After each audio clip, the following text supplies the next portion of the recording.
Hi, this is Rachel Gable. I'm the assistant editor of the Fence Post magazine, and this is your Fair Cattle Markets morning update.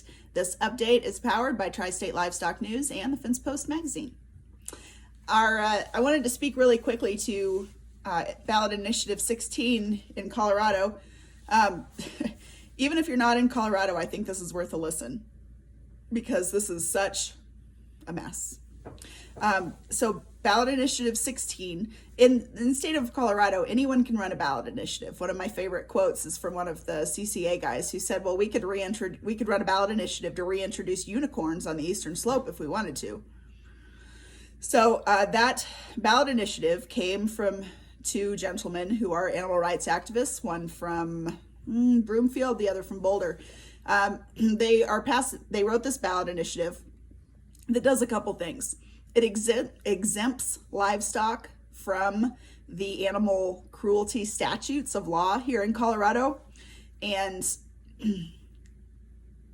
through doing that, it adds some sexual abuse language in there that would preclude the use, it would criminalize the use of AI, palpation, fertility tests, anything along those lines. So certainly very damaging, especially as those are widely accepted animal husbandry practices. So quite frustrating. The other thing that it does is it sets an arbitrary, we don't know where it came from, timeline, lifespan, expected lifespan of all different livestock and the proponents want the stock to live out a quarter of their natural lifespan prior to going to slaughter. So for beef cattle, they're saying it's 20 years. I don't have any 20-year-old cows, but maybe they do.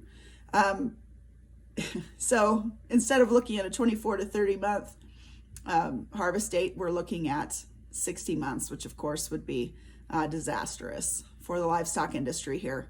Number of groups that are going to appeal this, that appeal is due by Friday. The title board in Colorado only sets titles and determines whether the title language is on a single subject and whether it can be answered, whether you can vote on it with a yes or no. They don't look at the merit of it or the legality or the common sense. It's clearly we're a little lacking.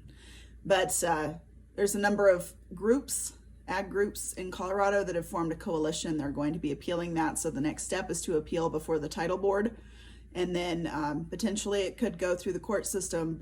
And all of that has to happen before the proponents can gather signatures. So it's a ways off, but it's scary. I did get a statement from Governor Polis by way of his acting press secretary saying that he did not support the initiative, that it would cost Colorado economy and jobs. So let me take that for what it's worth. I also wanted to point out this good news.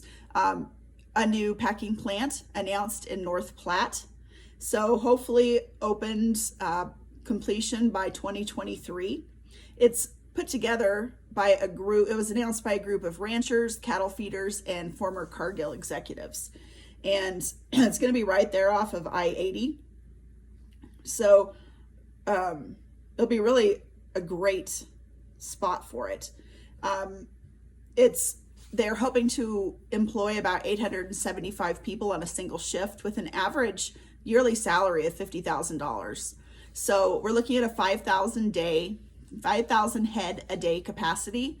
So it's not going to take on the big boys, but 5,000 head a day right there in North Platte is pretty good news, especially for those, as far as the shackle space for the 5,000 head a day, plus 875 $50,000 a year jobs. It's good news. The North Platte School District said they have about 1,400 open seats. So if those folks did come from outside of North Platte, it's not going to cause too much strain on the schools. And they're estimating roughly a $1 billion economic impact to the area. So increased shackle space, it's always good news. Hey, today's Fair Cattle Markets update is brought to you by Sandhills Beef Company in Mullen, Nebraska, and McDonald. I've said that wrong 20 times. McDonald Angus is the power of efficiency. They test it, they sell it, they breed it. And then, of course, Sandhills Beef Company, cow shares, getting that good Nebraska beef in the freezers of the folks who want it. So thank you so much for tuning in. I'm Rachel Gable. I'll see you tomorrow.